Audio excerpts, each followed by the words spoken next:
Iya, saya langsung ke Pak Hermanto. Kalau kemudian banyak sekali masyarakat yang tergantung terhadap transportasi massal ini, Pak, ada hambatan-hambatan, kemudian dana yang kemudian tidak turun. Bagaimana itu bisa diselesaikan oleh pemerintah masalah-masalah itu? Jadi pertama kami menandatangani itu harus ada DIPA-nya dulu. Itu prinsip dari sisi keuangan negara. Oke. Nah, kemudian salah satu cara mungkin ada izin bahwa kita bisa menugaskan PT KA sebelumnya, walaupun belum ada dananya. Nah, itu sudah dilakukan atau tidak? Ini sedang kita mintakan izin ke Menteri Keuangan bahwa nanti Januari boleh dimulai, walaupun DIPA-nya baru nanti keluar 1 Januari. Nah, mungkin ini sedang. Itu baru akan dilakukan? Iya, karena ini kan ketentuannya nggak boleh sebenarnya. Ini mungkin karena untuk ini harus supaya continue, nah itu bisa dicarikan jalan keluar. Misalnya kontraknya multi years misalnya.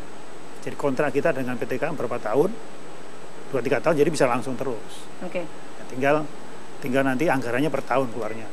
Oke. Kalau dari Pak Edi, memang PT Kereta Api harus menghasilkan laba begitu ya Pak Edi ya. Tapi ini kemudian transportasi kereta api menjadi gantungan bagi banyak masyarakat pengguna transportasi. Apakah tidak ada cara lain begitu selain harus menaikkan tarif kalau kemudian tidak ada subsidi dari pemerintah?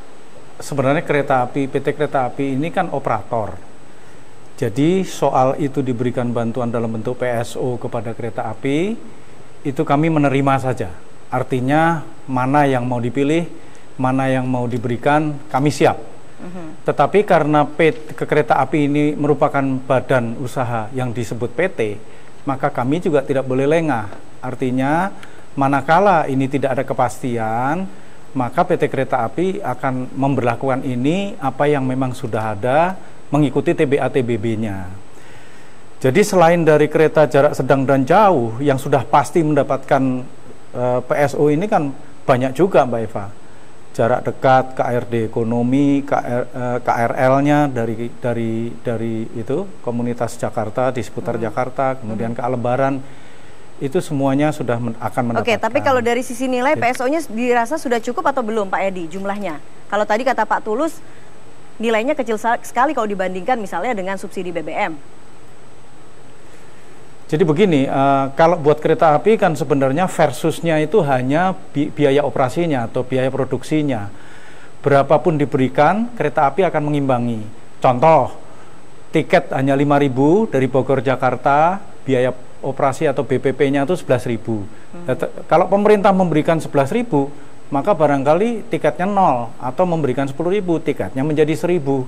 Kita manut aja Mbak Eva, karena kita ini operator dan kita siap untuk melaksanakan. Oke, baik. Tapi yang pasti, ini mau saya tambahkan Mbak Eva, bahwa sejauh untuk seputaran Jakarta dalam bentuk KRL, ini banyak sekali moda-moda lain yang sekarang mulai ditinggalkan. Mereka masuk ke dalam KRL, dan ini juga mengurangi beban jalan raya, di mana seputar Jabodetabek ini sudah crowded, sudah ruwet. Itu ya Mbak Eva.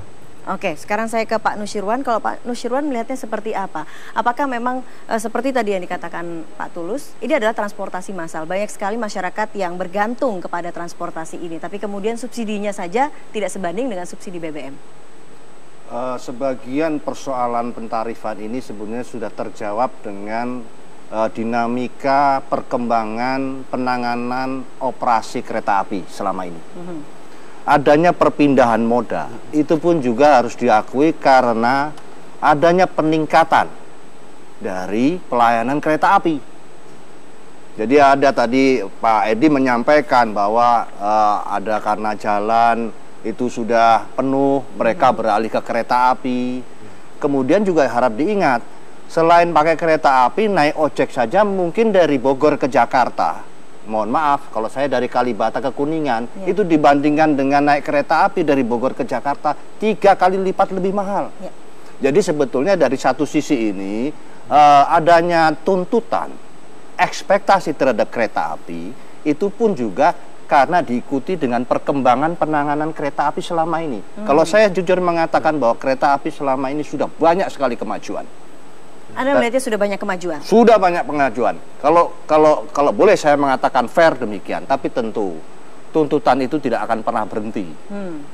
kalau sudah pelayanan dan itu katakanlah sekarang ini kita tidak melihat lagi keruwetan orang yang duduk di atas gerbong kereta api itu sudah nggak pernah terlihat. Saya mengenangani ini, mengawasi atau mengendalikan untuk kereta api itu sudah lebih dari hampir 10 tahun. Baru dekade terakhir, mohon maaf jelasnya saja kepemimpinan Pak Jonan, itulah baru dilakukan bersih-bersih, termasuk kereta apinya, rel kereta api. Nah sekarang tentu tuntutannya kan setelah pelayanan dia ke rakyat minta ya karcisnya juga jangan naik kan begitu. Harganya. Nah, sekarang kembali kepada persoalan PSO. Sebetulnya tidak perlu terpukau kepada bulan. Karena penetapan PSO di Badan Anggaran di DPR itu tidak didasari atas mau kapan mulainya, tapi besarannya. Besarannya akan diberikan X, Y, Z. Kan begitu. Jadi sebetulnya juga kalau mengikuti normatif dari administrasi, bolehlah urut-urut dari mulai kalau sudah dipanya keluar. Tapi kalau itu memang sudah disetujui oleh parlemen, diajukan oleh pemerintah, angkanya kan tidak akan berubah. Mulai saja dari mulai Januari juga tidak apa-apa. Jadi itu sebetulnya tidak perlu harus, apakah kalau misalnya ada kemungkinan tidak turun begitu? Tidak ada, Pak. Ini namanya negara kan, bukan arisan, bukan sebuah perkumpulan. Ini kan negara, tentu ada sebuah ketentuan yang sudah rigid gitu. Nah, hanya saja sekarang persoalannya soal besarnya, apakah turun berapa, naik berapa. Itu kan dihitung overall semua, biaya operasinya berapa, kan begitu. Kemudian karena biaya operasinya X, pemerintah tadi kan Pak Edi mengatakan, lah pemerintah mau bantuin berapa, ya tinggal di spread saja selama 1 tahun berapa itu bisa terkurangi. Kalau dari harusnya biaya operasinya 11.000, ya sekarang mau dibantu berapa dengan PSO sehingga turun menjadi 7.000. Itu persoalannya cuma demikian saja. Jadi tidak perlu saya melihat bahwa kita harus bergunjing kenapa Januari sampai Maret itu kenapa harus Maret gitu. Menurut saya sederhana aja Pak Edi atau Pak Hermanto, tidak perlu harus menanti Maret. Toh kalau mau Januari juga pasti akan berjalan karena perhitungannya itu perhitungan 1 tahun. Nah itu 1 tahun anggaran. Nah, tapi juga tidak boleh disalahkan. Saya kembali lagi bahwa ini lihatlah secara keseluruhan. Jangan melihat hanya tarifnya saja. Tapi juga pertumbuhan perkembangan yang dilakukan oleh kereta api sehingga juga terjadinya perpindahan orang menggunakan moda. Moda yang tadinya menggunakan kendaraan pribadi tapi lambat dengan laun. penundaan ini kemudian ada juga masyarakat yang akhirnya terdampak begitu kan Pak Nusirwan?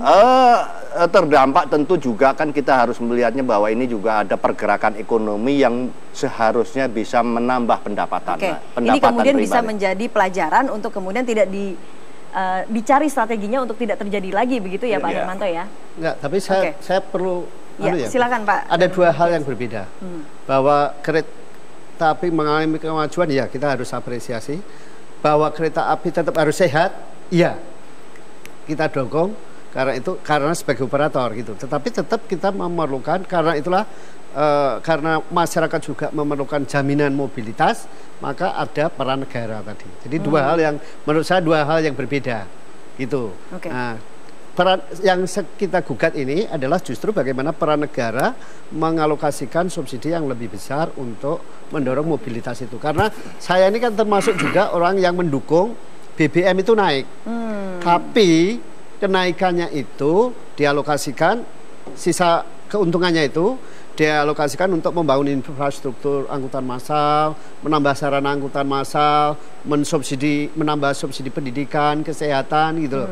Sehingga masyarakat itu bisa jauh lebih produktif. Kira-kira begitu. Pak Tulus ingin menambahkan? Ya, jadi paradigmanya kan sebenarnya yang layak mendapatkan PSO atau subsidi kan transportasi publik, bukan kendaraan pribadi atau subsidi BBM itu. Jadi ketika subsidi BBM sudah dikurangi, jangan kemudian transportasi publiknya malah ikut dinaikkan. Ini jadi apa? Pertama beban masyarakat menjadi sangat tinggi, kedua dari sisi paradigma menjadi keliru.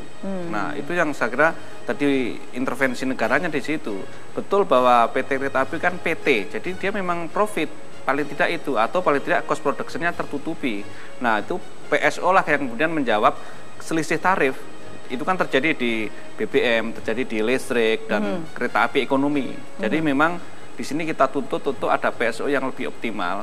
Tadi masyarakat sudah tidak optimalnya di mana? Apakah hanya karena ya besarannya itu sehingga jangan sampai kereta api ekonomi yang tadi ekonomi kemudian justru dijadikan objek untuk keekonomian atau bahkan mencari untung. Ini nggak benar. Apalagi tadi BBM sudah mahal, kemudian tarif bis mahal, lalu pilihannya apa? Nah, kereta api harusnya dijadikan sarana dengan berbagai nilai plus yang ada di situ. Beban jalan berkurang, kemudian laka lantas juga bisa berkurang. Dan apalagi saat ini kan pengeluaran masyarakat begitu tinggi kan, kenaikan berbagai sektor kan, BBM, kebutuhan pokok, listrik juga naik walaupun ditunda, LPG dan segala macam. Nah, harusnya akses kereta api ekonomi adalah salah satu jawaban bahwa negara itu masih ada dengan memberikan PSO itu. Oke, nanti kita akan tanyakan bagaimana kemudian visi pemerintah untuk mengoptimalkan kereta api ini sebagai penjamin mobilitas masyarakat. Tapi setelah pariwara, pemirsa tetap bersama kami di Kupas Ke-7.